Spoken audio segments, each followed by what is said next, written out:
বাংলাদেশ জামাতে ইসলামের আমির ডাক্তার শফিকুর রহমান বলেছেন, সরকার পরিচালনার দায়িত্ব পেলে চাঁদাবাজ ও দখলদারদের বিরুদ্ধে রুখে দাঁড়ানো হবে।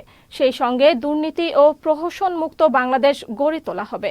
দুপুরে গাইবান্ধা ইসলামিয়া উচ্চ বিদ্যালয় মাঠে আয়োজিত কর্মী সম্মেলনে ডাক্তার শফিকুর রহমান বলেন, বাংলাদেশে মুসলমান, হিন্দু, বৌদ্ধ, খ্রিস্টান সবাই মিলেমিশে বসবাস করবে।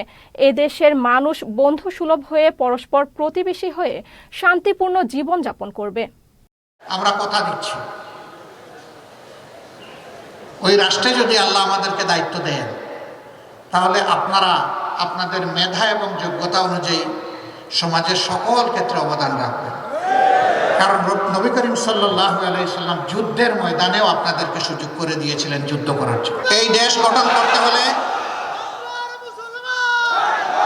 চাঁদাবাজি বন্ধ করতে হবে, চাঁদাবাজি বন্ধ করতেই হবে, দখলদারি ছেড়ে দিতে হবে,